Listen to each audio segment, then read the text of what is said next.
praticamente nada mais importante e de melhor que nós possamos fazer para nós e para os outros, tá? Então, vocês se lembram que nós estávamos falando da ação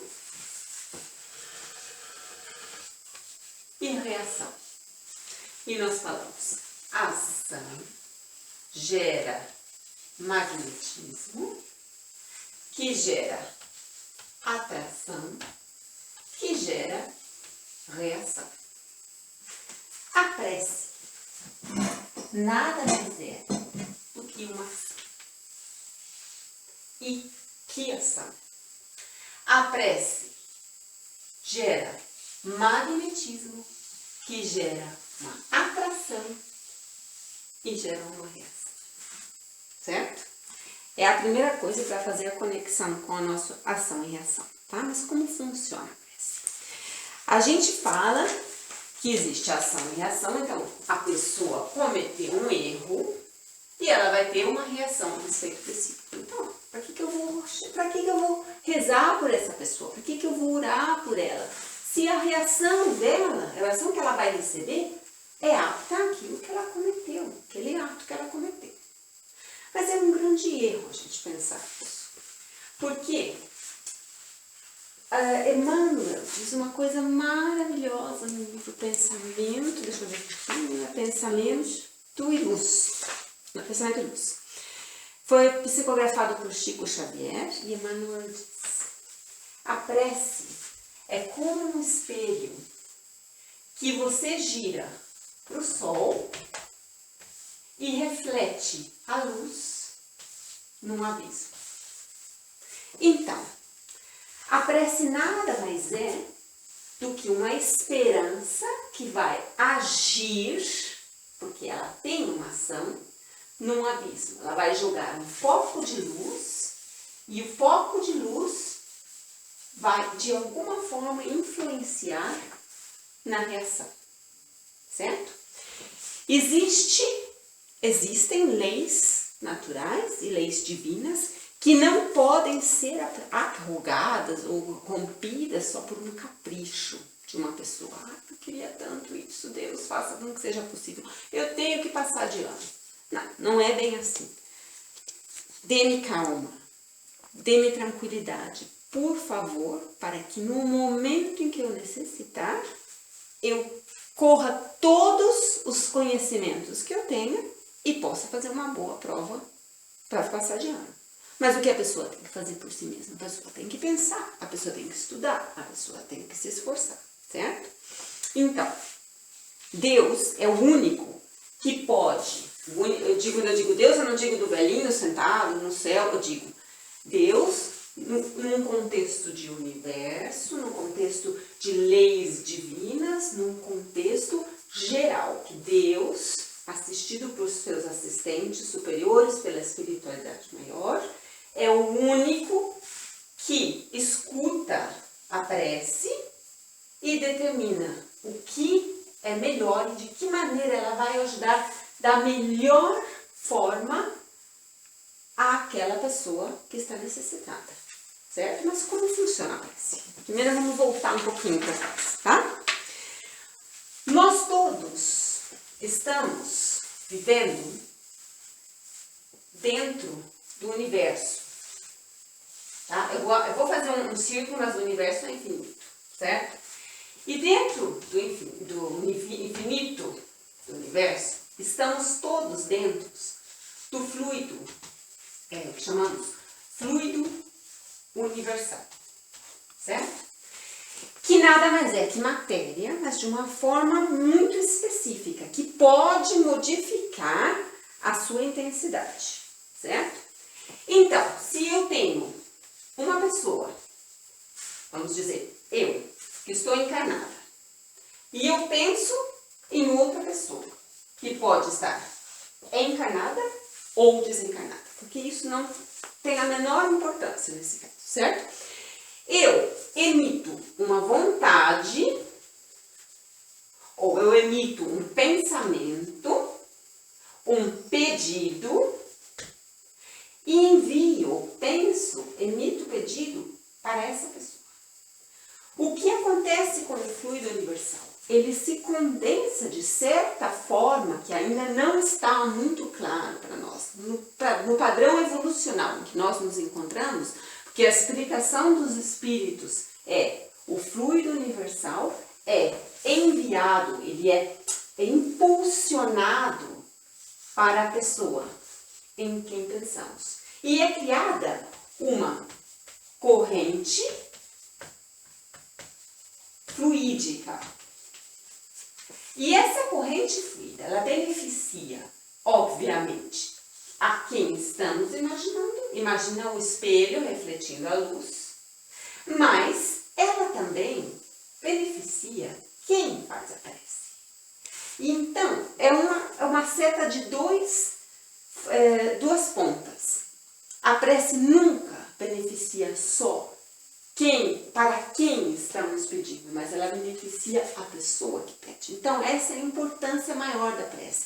Por que temos que pensar de uma maneira tão positiva, certo?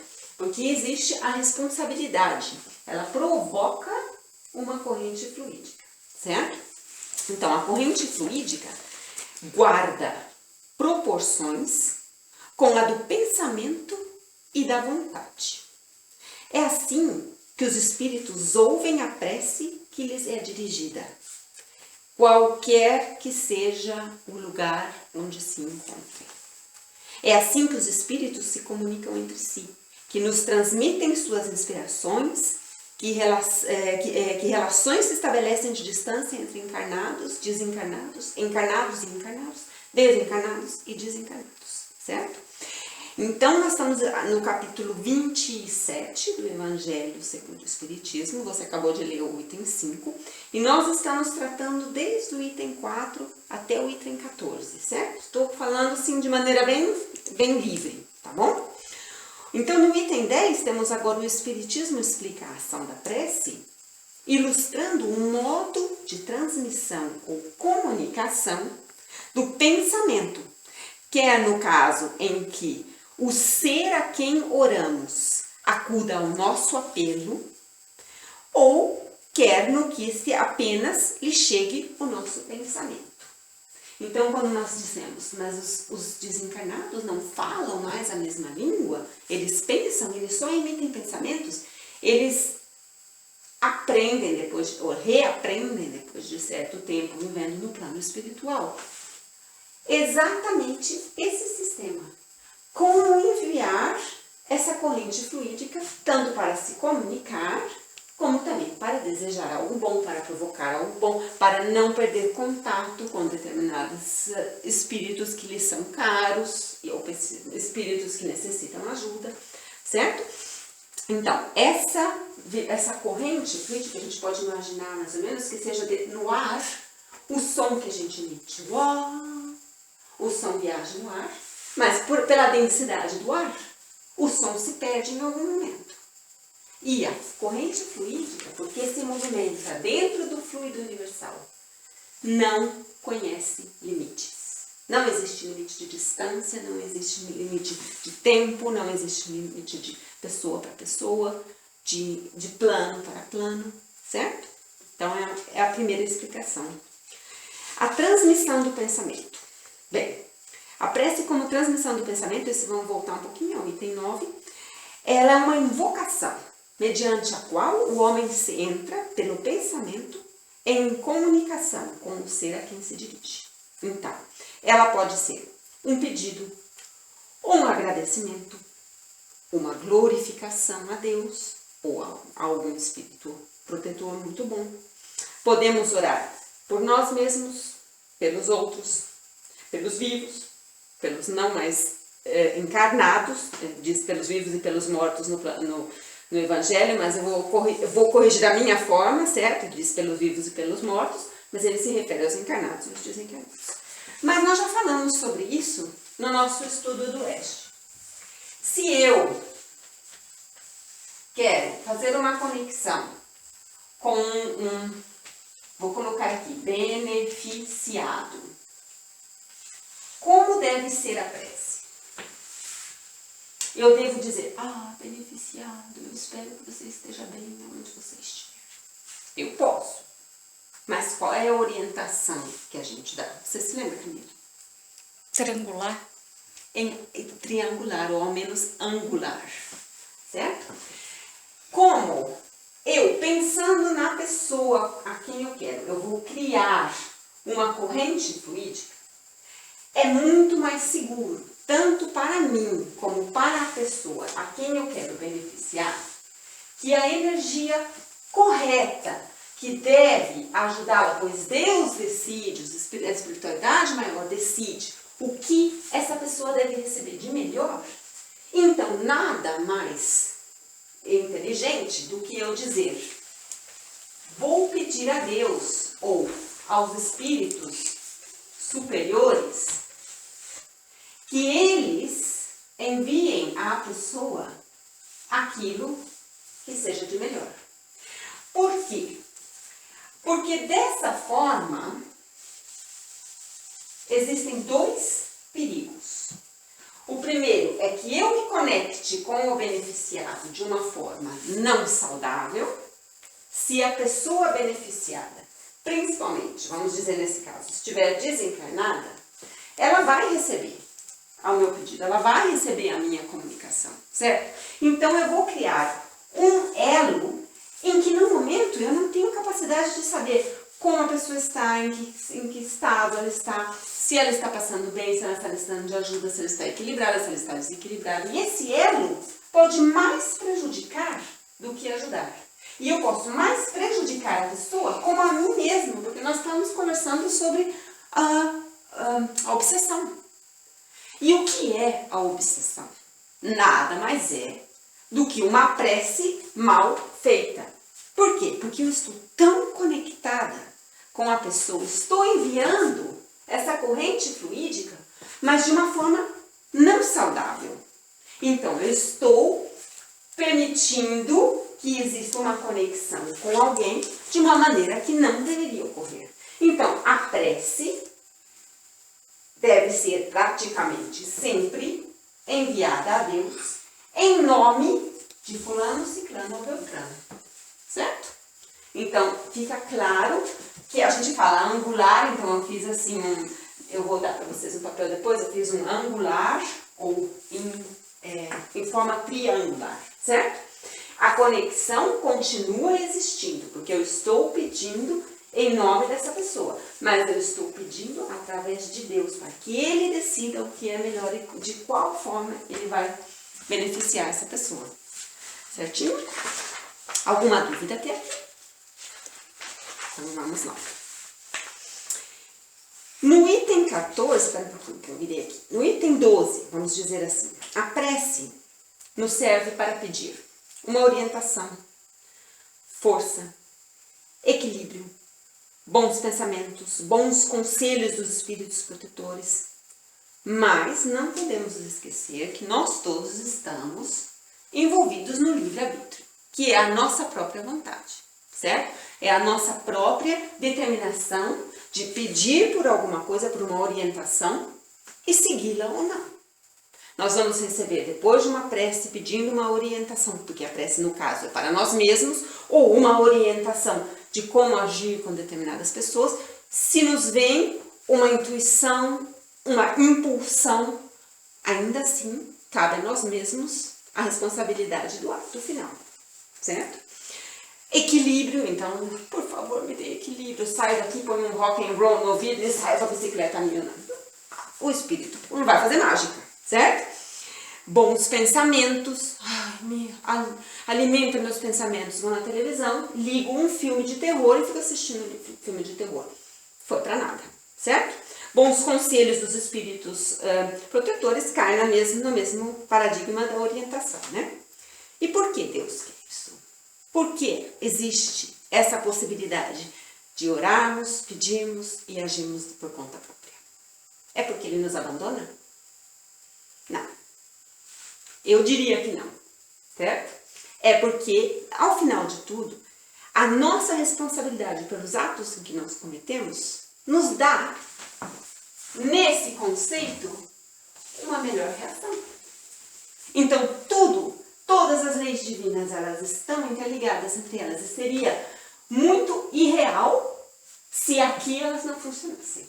Então, até na prece, eu ainda tenho que prestar atenção na ação e na reação. Certo? Então, o item 13 diz: em outras palavras, a recompensa pela prece já se inicia no próprio ato da oração. Certo? Então, já estou cometendo uma ação. Para melhorar, para que ela tome seu caminho, a sua intensidade, então, ela tem que partir primeiramente de um coração nobre. Isso quer dizer, a sinceridade pela qual eu falo. Se eu estou pedindo por alguém, eu tenho que pedir com muito carinho. Não dizer, ó, Deus, vai lá, ajuda aquela pessoa lá, faz teu caminho. Não, eu estou emitindo isso. Claro que eu estou pedindo através dele para que ele diga, selecione o que você vai emitir. Mas é a minha responsabilidade pedir. Então eu peço com carinho, eu peço com devoção, certo? Livre de egoísmo, muita humildade, é muito importante. Pedindo, mas antes de tudo, agradecendo, que é o que Kátia sempre nos aconselha nas preces. Cheia de fervor, confiança e fé. Esses são os elementos mais principais para a eficiência de uma prece. No item 14, ele diz: por exceder a prece, uma como ação magnética, poder-se-ia supor que o seu efeito dependa da força fluídica de quem ora. Assim, entretanto, não é. Estou doente de cama, estou à beira da morte, quer dizer, eu não preciso nem rezar mais, porque minha prece não vai funcionar para ninguém, eu não tenho força. É assim? Não é assim. Não importa em que situação eu esteja. Eu posso estar morrendo, posso estar nas últimas forças físicas, ou com uma doença gravíssima que me corroeu todo o corpo físico, ou em estado psicológico muito mal, desencarnada, no umbral, e ainda assim, toda a falha, toda a insuficiência do fluido universal que eu necessito para a prece, os espíritos vão me dar. Então, não importa em que estado eu esteja. Eu posso estar triste, eu posso estar caindo, estar morta. Quando eu peço com esses itens, fervor, humildade, amor, sem egoísmos, eu serei atendida. E além de suprir a minha necessidade, a prece, se for para mim, suprirá a minha necessidade se eu pedir por mim mesma. E se eu pedir por outrem, ainda suprirá do outrem.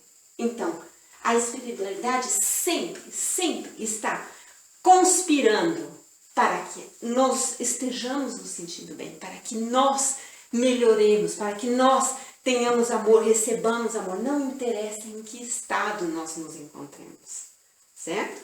E isso é algo divino, é algo que o homem não pode explicar, certo? É algo que vem de Deus, é algo que o Espiritismo, graças a Deus, nos ensina, nos explica, nos demonstra. E eu tenho que dizer, é através dessa lógica espírita que nós, digo espírita, pode ser religioso, mas no nosso caso, porque nós conhecemos a ciência desse fato, é onde nós temos maior responsabilidade ainda perante a nossa sociedade com relação à prece, né?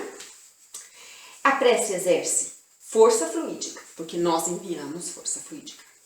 Os espíritos suprem a insuficiência dela quando necessário, naquele que ora, ou agindo em seu nome por alguém, dando-lhe momentaneamente até mesmo uma força excepcional, quando o julgam digno dessa graça, ou que isso possa ser proveitoso de alguma forma para a sociedade, para alguém, para o fato que seja consumado. Eles nunca agem, como eu disse anteriormente, Deus nunca age por um capricho, por uma necessidade pessoal. Ele age dentro de um contexto. E ele decide o que é melhor E por que isso deve ocorrer? Então, pode acontecer de uma pessoa receber uma força excepcional, uma força magnética, uma força física, uma força mental, uma força de amor, alguma coisa que possibilite desencadear algum evento para melhorar a situação de outra pessoa. Certo? E isso é muito importante. Eu estava lendo Ação e Reação e eu ainda comentei com meu pai, esse livro é tão lindo. Ele falou, você chegou na parte da Alzira? E eu não tinha chegado. Então meu pai contou a história de Alzira ao telefone. E eu chorei. Ele me contando e eu chorei. Tá? Eu vou pôr uma música de fundo.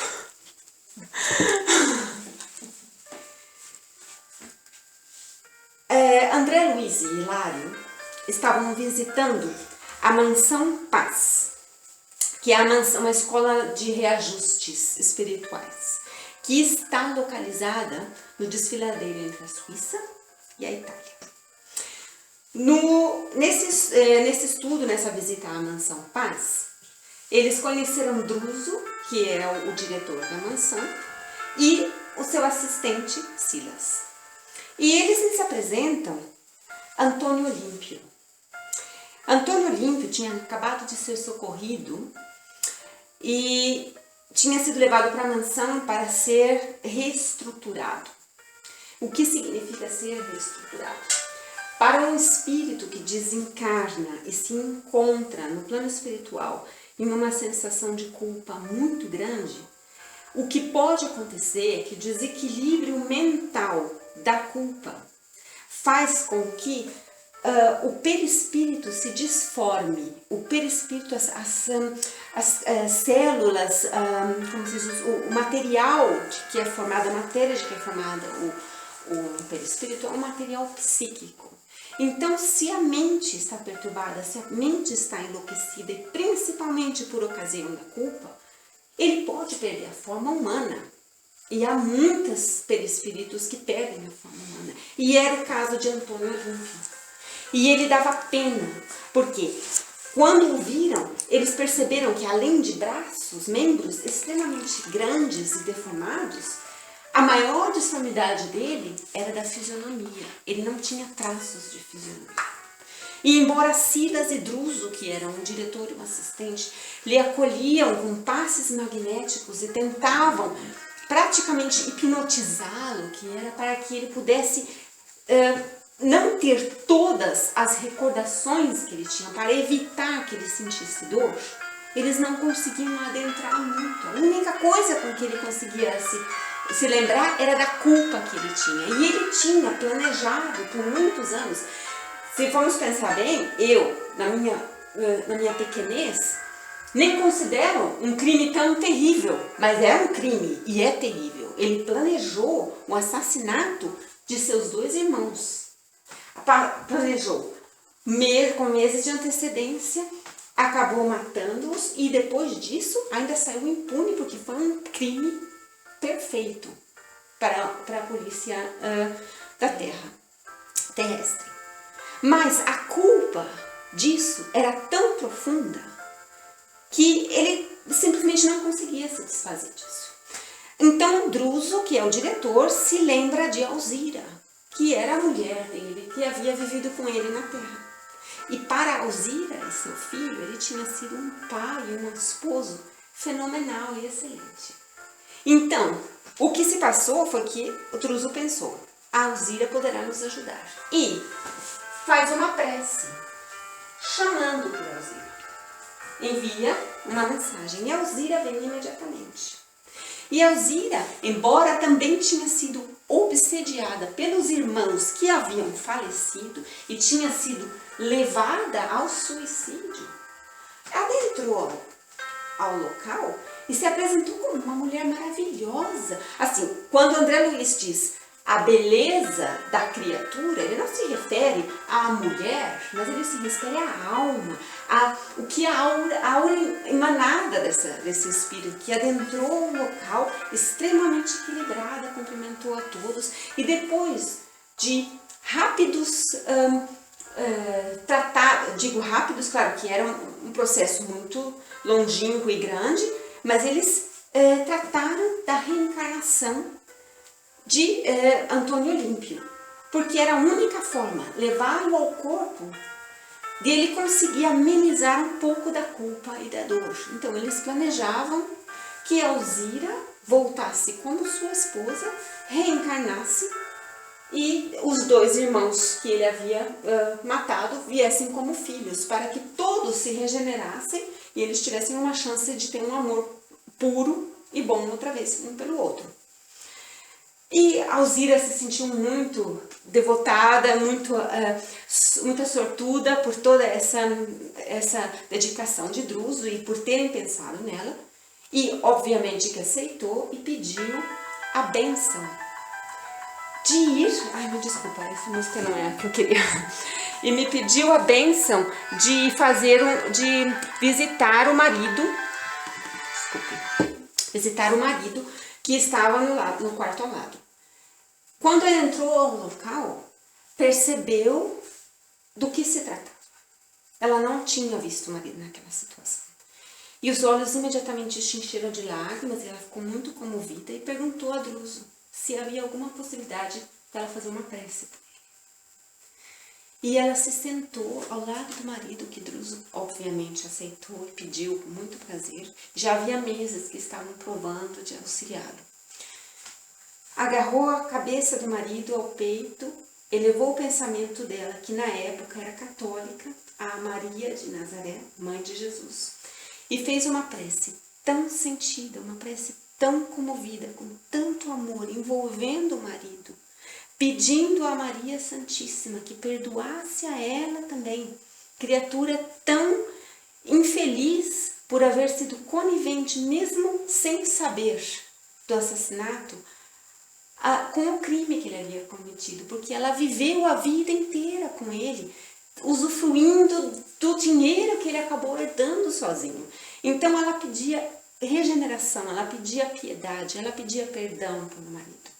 E no momento em que ela falava, jazia do seu peito energia tão linda, luz tão grande, que envolvia prateadamente todo o ambiente. E no momento em que ela, de tanta emoção, calou, toda essa luz que jazia caiu sobre as pessoas que estavam dentro do ambiente, mas caiu principalmente sobre João Olímpio. E ele, num ato de infantil, dá um gemido humano, humanizado, naquela situação em que ele está, abre os olhos e diz: Alzira, você aqui.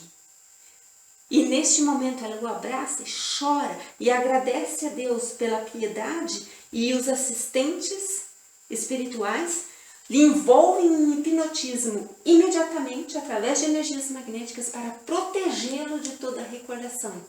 Mas André Luiz diz: a prece de Alzira lograva um êxito que as operações magnéticas de Druso não haviam conseguido alcançar. E Antônio Olímpio abriu os olhos, mostrando no olhar a lucidez dos que despertam de longo e torturado sono. É a força da prece. Não podemos subestimar aquilo que está dentro de nós, a energia de amor, carinho que todos nós temos. Às vezes nos sentamos e pensamos: o que será que eu vou falar? O que será que eu vou pedir? O que será que eu vou agradecer? E sempre há tanto para a gente agradecer, há tanto para a gente pedir, há tantas pessoas a quem podemos envolver em amor, em esperança, em carinho. Há pessoas que amamos tanto, que estão precisando da gente e pensamos: mas está longe, está lá no Brasil, está lá não sei aonde. E não importa, é universal. Não importa a distância, não importa para quem, não importa a hora, não importa o local, não importa se é sozinho, não importa se é em grupo, não importa se é para mim, se é para outra pessoa. Não importa onde eu esteja, eu posso estar dentro do trem, dentro de uma UBA. Não é necessário ter um ambiente específico. No momento em que você sentir: eu tenho necessidade de orar, tenho necessidade de uma prece, retire-se de tudo que está ao seu redor, concentre-se, porque o Inter 15 diz: o grande poder da prece está na qualidade do pensamento, E não depende nem das palavras, nem do lugar, nem do momento em que ela seja feita. E basta que se diga 2 palavras. Obrigada, Senhor. Porque é isso que é a validade da prece, é a nossa intensidade, é o nosso amor, é o nosso carinho, é aquilo que nós desejamos emitir para alguém ou pedir humildemente por nós mesmos, porque não estamos na capacidade de conseguir passar por determinados obstáculos, por vencer determinados problemas, suportar determinadas dores. E é através da prece, por meio da prece, que vamos ter essa